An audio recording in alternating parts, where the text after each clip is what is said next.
Bismillah, walhamdulillah, wassalatu wassalamu ala rasulillah wa ala alihi wa ashabihi wa mawalah. Allahumma inna nas'aluka ilman nafi'a wa rizqan thayyiban wasi'a wa amalan mutaqabbala. Allahumma rabban nas ishfi man yamrud minna. Ustaz Anur Rafiq Kufran, Bapak Edi, syifaan la yughadiru saqaman fa innaka antas syafi. Amin ya rabbal alamin. Para jamaah rahimakumullah, sekarang kita lanjutkan ayat 103 ya. Ayat 103. A'udzu billahi minasyaitonir rajim. Tsumma nunajji rusulana walladzina amanu kadzalika haqqan 'alaina nunjil mu'minin. Kemudian kami selamatkan rasul-rasul kami dan orang-orang yang beriman. Demikianlah menjadi kewajiban kami menyelamatkan orang yang beriman. Summa, kemudian, nunajji, kami selamatkan, rusulana, utusan-utusan kami, rasul-rasul kami, waladina amanu, dan orang-orang yang beriman. Kadzalika, demikianlah, haqqan alaina, wajib bagi kami, nunjil mukminin, untuk menyelamatkan orang-orang mukmin. Di dalam ayat ini, setelah sebelumnya Nabi sallallahu alaihi wasallam diperintahkan untuk mengatakan kepada mereka yang tidak mau beriman, gini ayo tunggu, saya dan kalian tunggu adab. Siapa yang ditimpa adab? Tunggu.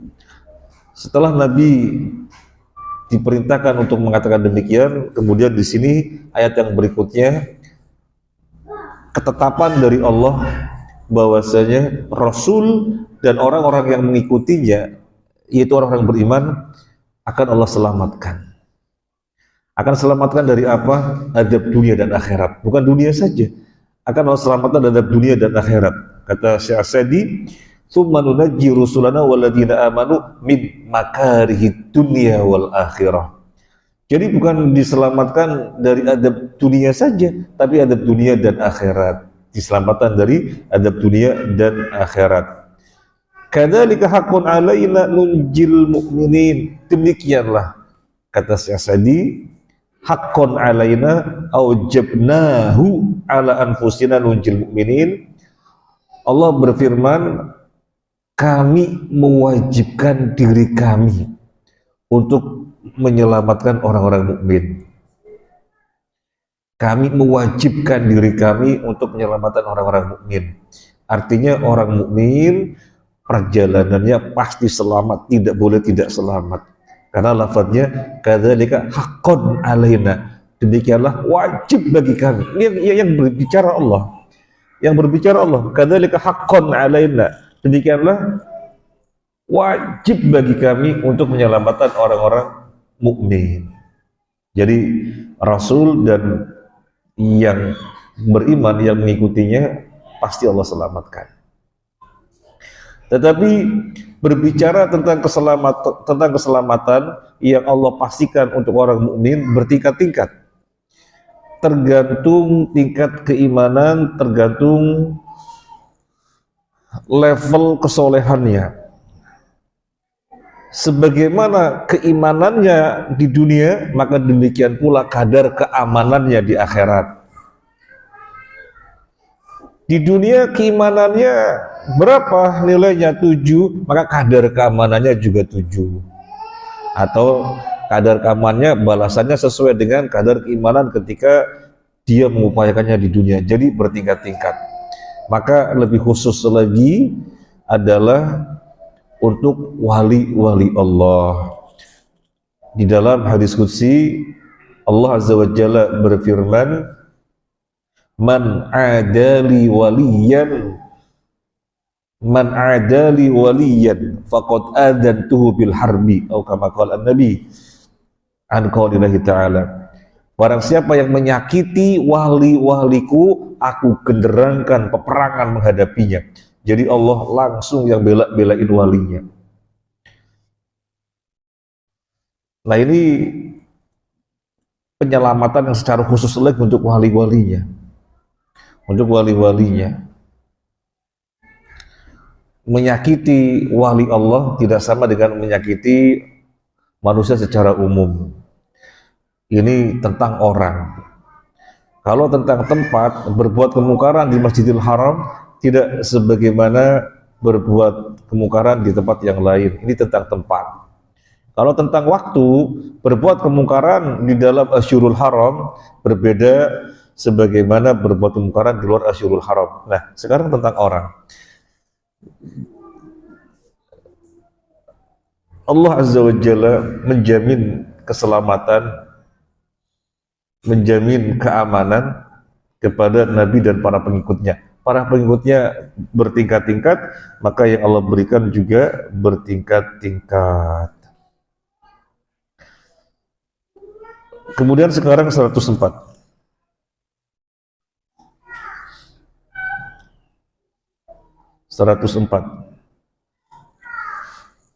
Qul ya ayyuhan nasu in kuntum fi syakkim min dini fala a'budu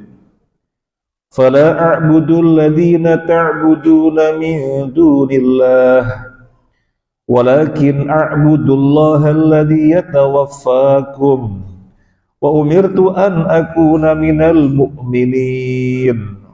Katakanlah Muhammad, wahai manusia, jika kamu masih dalam keraguan-raguan tentang agamaku, maka ketahuilah, aku tidak menyembah yang kamu sembah selain Allah, tetapi aku menyembah Allah yang akan mematikan kamu, dan aku telah diperintah agar termasuk orang yang beriman. Barakallahu fiik. Kul, katakanlah, ya ayyuhan nasu, wahai manusia, in kuntum fi syakkin, jika kalian berada di dalam keraguan, min dini, dari agamaku, fala a'budu, maka ketahuilah aku tidak menyembah alladzina ta'buduna min dunillah, yang kalian sembah selain Allah. Walakin, dan tetapi, a'budu, aku menyembah Allah alladzi yatawaffakum, yang mematikan kalian. Wa umirtu, dan aku diperintahkan an akuna, untuk menjadi minal mu'minin, golongan orang-orang yang beriman. Kita bacakan dalam tafsir As-Sa'di, qul ya ayyuhan nasu in kuntum fi syakkin min dini ay fi raibin wa ishtibahin fa inni lastu fi syakkin minhu.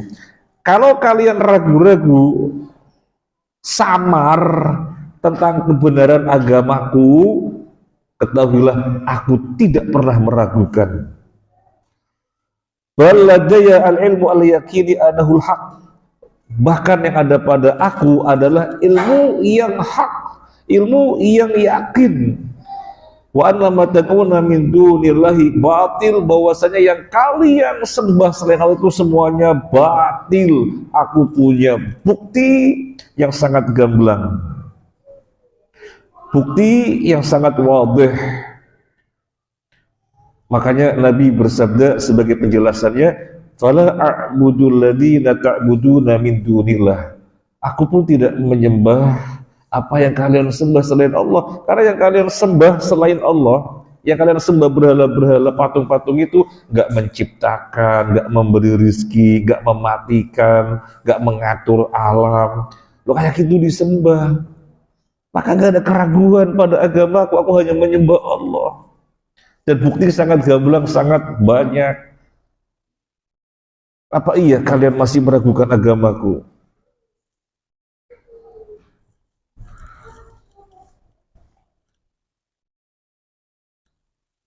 Walakin a'budullaha alladzi yatawaffakum, aku hanya menyembah Allah yang mematikan kalian. Di sini mematikan disebutkan secara khusus, padahal Allah tidak mematikan kalian saja. Ketika Nabi mengingkari, yang kalian sembah itu gak menciptakan, gak memberi rizki, gak mengatur alam semesta, Maka aku hanya menyembah Allah. Allah yang aku sembah, dialah Tuhan yang mematikan kalian. Kenapa di sini disebutkan mematikan secara khusus? Padahal Allah tidak saja mematikan. Allah berbuat segala apapun yang terkait dengan alam semesta. Tapi di sini secara khusus disebut mematikan. Ini sebagai bentuk tahdid wa tarhib dalam tafsir Al-Baghawi. Sebagai bentuk ancaman dan nakut-nakutin. Dialah yang mematikan kalian, yang kemudian kalian ditempatkan kemana terserah dia. Jadi menakut-nakutin. Apa iya masih menyembah itu terus, patung terus? Itu batil. Jadi bukti yang hak, yang jelas, yang gamblang itu ada padaku. Yaitu menyembah Allah Ta'ala. Dialah satu-satunya Tuhan. Dialah menciptakan alam semesta. Dialah yang harus diibadahi.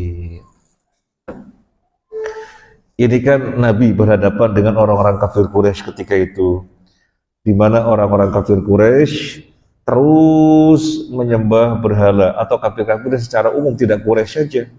Kafir-kafir secara umum ketika itu terus menyembah berhala. Maka Nabi disuruh mengatakan, kalian meragukan agamaku. Gak ada keraguan sama sekali. Aku punya bukti yang sangat jelas, sangat gamblang bahwa Tuhan adalah Allah, itu yang aku sembah. Adapun yang kalian sembah, kan begitu. Gak bisa menciptakan, gak bisa mematikan, gak memberi rizki. Maka aku menyembah Allah saja. Dialah yang mematikan kalian. Di sini maknanya tahdid, targhib, nakut-nakuti dan ancaman. Masa mau terus dalam kekufuran? Nah ini ketika itu. Nah sekarang model syubhatnya bertambah-tambah lagi. Jadi yang dihadapi oleh kita, yang ada di hadapan kita berupa syubhat,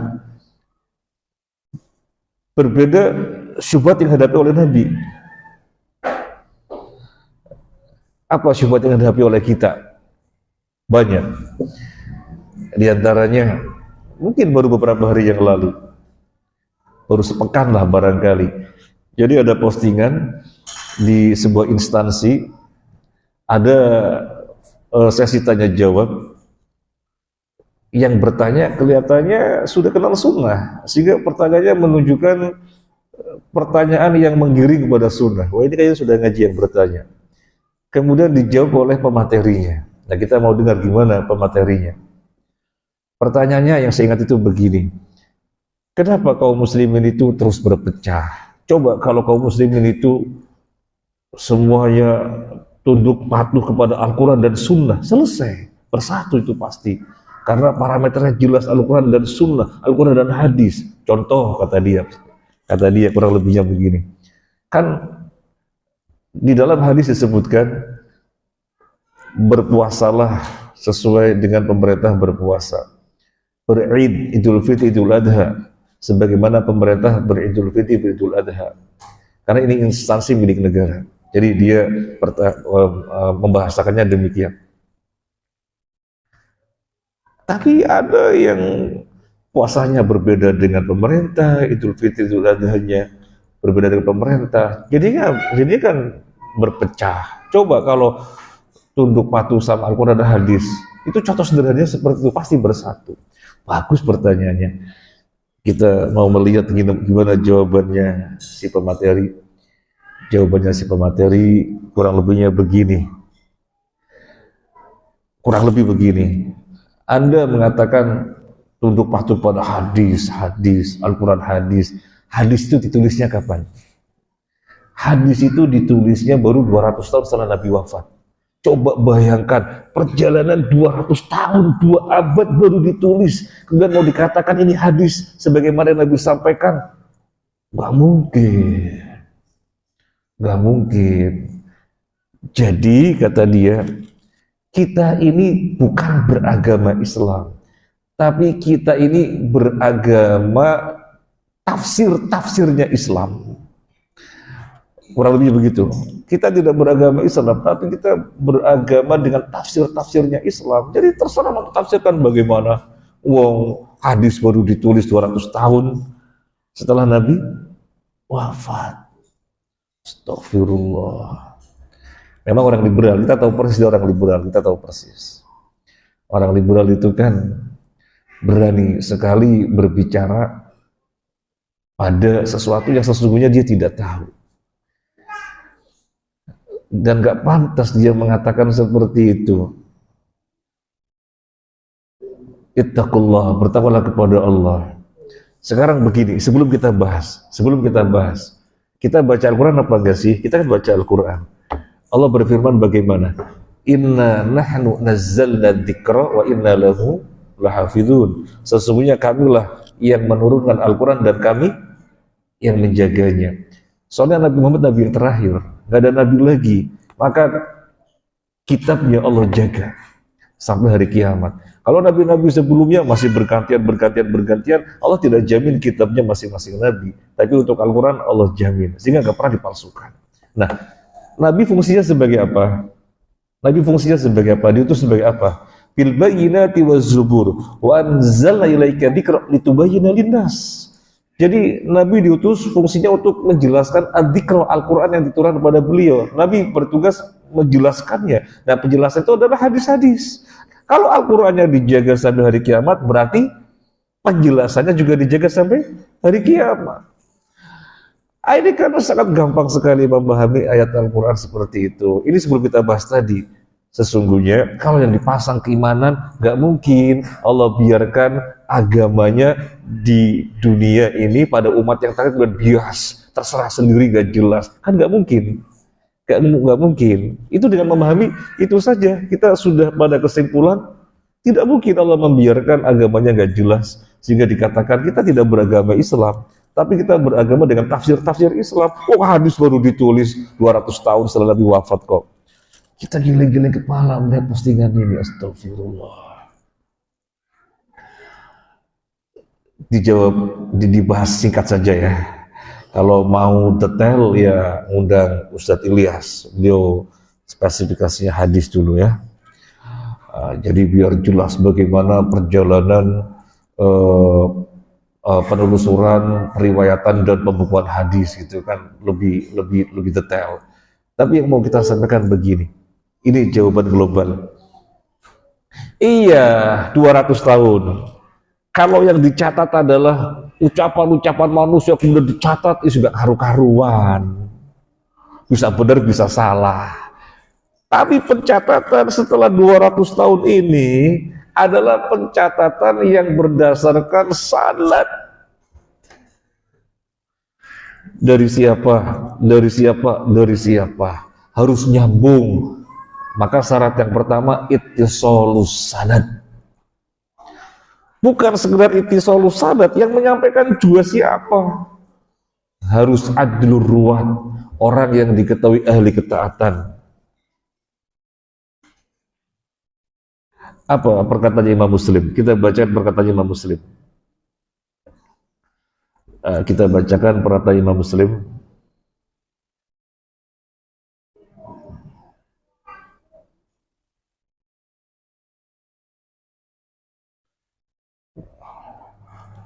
Waqad akhraja Muslimun fi muqaddimati sahihihi an Muhammad bin Sirin annahu qala lam yakunu yas'aluna 'anil isnad falamma waqa'at al-fitnah qalu sammu lana rijalakum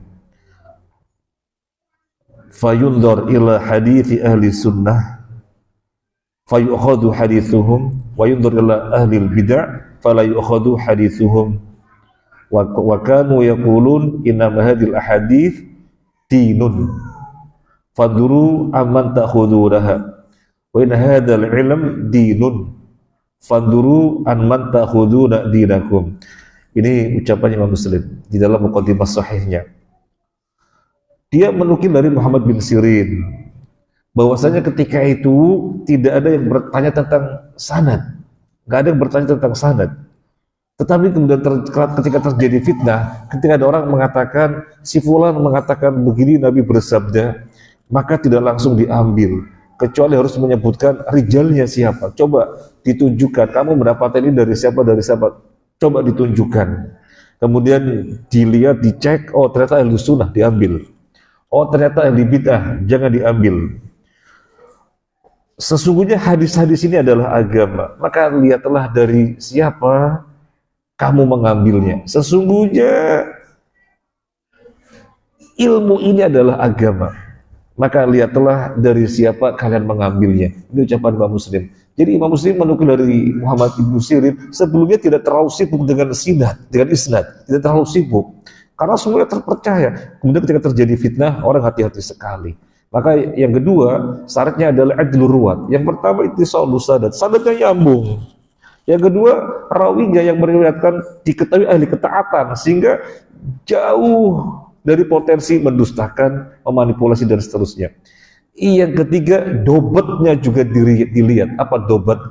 Dobat itu otentik, akurasi, secara hafalan sama dengan syekh yang sebelumnya, otentik, akurasi, tepat. Jadi harus ada syarat dobat. Setelah ada syarat dobat, harus ada syarat ada musyadz. Seorang periwayat tidak boleh menyelisih periwayat yang lebih tinggi. Semuanya mengetahui Imam Bukhari, Imam Muslim lebih tinggi dari Imam Baihaqi. Maka Imam Baihaqi periwayatannya nggak boleh menyelisih Imam Bukhari. Kalau diketahui Imam Baihaqi menyelisih periwayat yang lebih tinggi itu Imam Bukhari, Imam Muslim, maka ini hadisnya namanya syadz, tidak boleh diambil. Kemudian yang kelima, adamul illah. Dilihat dari berbagai sisi tidak ada cacat sama sekali. Dari berbagai sisi tidak ada cacat sama sekali. Jadi ketat sekali. Iya 200 tahun, betul. Kalau kemudian yang dicatat adalah dari ucapan-ucapan malu juga karu-karuan, kata ini, iya karuan, pasti ya amburadul, gak jelas. Tapi pencatatan ini berdasarkan isnad. Dan sanad dan pencatatan ini sedemikian ketatnya.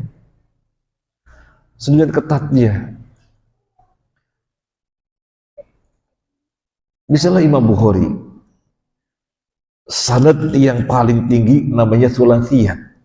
Jadi antara Imam Bukhari dan Nabi hanya ada 3 periwayat saja.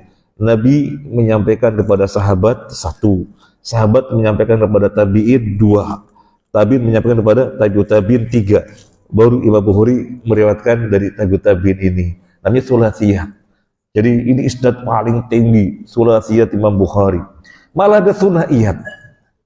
Thunaiyat itu Imam Malik. Imam Malik memiliki thunaiyat. Jadi antara Imam Malik dan Nabi hanya 2 periwayat saja. Nabi menyampaikan kepada sahabat, sahabat kepada tabi'in, Imam Malik meriwayatkannya dari tabi'in ini. Ada beberapa hadis yang thunaiyat. Sebagaimana Imam Bukhari ada beberapa hadis yang thulatsiyah. Jadi ketat sekali. Terlalu gegabah itu orang mengatakan, ini hadis ditulis baru 200 tahun. Dan apalagi ditambah orang-orang Arab itu nggak biasa mencatat. Karena Allah beri kelebihan hafalan. Allah berikan kelebihan hafalan, nggak biasa mencatat. Dan itu pun bukan berarti nggak ada catatan, sehingga dikatakan pencatatan baru dari Imam Bukhari. Enggak. Sejak Nabi masih hidup sudah ada pencatatan. Meskipun mereka tidak terbiasa mencatat karena mandalan hafalan, tetapi sejak Nabi sudah ada pencatatan. Coba apa Ustaz temannya Abu Hurairah? Tidak ada yang menyaingiku di dalam menghafal hadis kecuali Abdullah bin Amr bin Al-As. Bedanya aku tidak mencatat kalau dia mencatat. Jadi sudah ada pencatatan. Meskipun besar-besar 200 tahun setelah Nabi wafat. Ini kan syubhat. Kalau tidak diketahui bagaimana yang sebenarnya, orang bisa kena syubhat. Akhirnya terbawa orang liberal. Oh gitu ya, berarti kita bukan beragama Islam, tapi kita beragama dengan tafsir-tafsir Islam. Kan kacau. Nah ini syubhat. Makanya di sini ayatnya disebutkan, Qul ya ayyuhan nas in kuntum fi syakkim min dini. Katakanlah wahai manusia, kalau kalian ragu-ragu tentang agamaku, fala a'budul ladzina ta'buduna min dunillah. Aku tidak menyembah apa yang kalian sembah. Apa yang kalian sembah? Coba dipikir. Patung, kayu, batu, apa menciptakan? Apa mengatur langsung? Kan tidak. Jadi ini bukti yang sangat gamblang ada padaku, sehingga aku menyembah Allah saja. Apa yang diragukan dari agamaku? Apa yang diragukan? Enggak ada yang diragukan. Sehingga sembahlah Allah saja. Wa umirtu an akuna minal mu'minin, dan aku diperintahkan untuk termasuk orang-orang yang beriman. Ini dari ayat 104, padahal perkaranya gamblang, apalagi nabinya masih hidup, dan mereka berhadapan langsung dengan nabi yang tampak dari beliau mukjizat, tetap aja mereka gak beriman, syubhatnya besar. Di sini atau zaman kita syubhat bisa jadi lebih besar lagi, termasuk tadi kan syubhat. Maka kita harus belajar sehingga memiliki ilmu yang mana ilmu itu merupakan benteng bagi kita biar tidak mudah diombang-ambingkan. Nanti kena syubhat orang Syiah bingung lagi. Jangan sampai orang Syiah mengatakan, kok bisa Abu Hurairah meriwayatkan hadis paling banyak? Abu Hurairah itu Islamnya tahun 7 abad pada tahun 7 Hijriah. Jadi Nabi sudah 7 tahun di Madinah. Nabi 7 tahun di Madinah, Abu Hurairah baru masuk Islam. Dan Nabi wafat tahun 11 Hijrah. Berarti 4 tahun Abu Hurairah mengalami Islam bersama Nabi. 4 tahun bisa meriwayatkan hadis paling banyak, 5.000 sekian hadis. Sementara Ali yang sejak kecil sudah Islam, hadisnya cuma sedikit. Ini yang benar aja kata orang Syiah. Nanti nggak tahu jawabannya, kena syubhat lagi, nggak boleh, harus tahu. Makanya ngaji, nanti insya Allah kita akan menjawab ingat-ingat barang-barang yang akan datang insya Allah. Jazakallahu khairan. Terima kasih banyak. Subhanakallahumma wa bihamdika asyhadu an la ilaha illa anta astaghfiruka wa atubu ilaik. Assalamualaikum warahmatullahi wabarakatuh.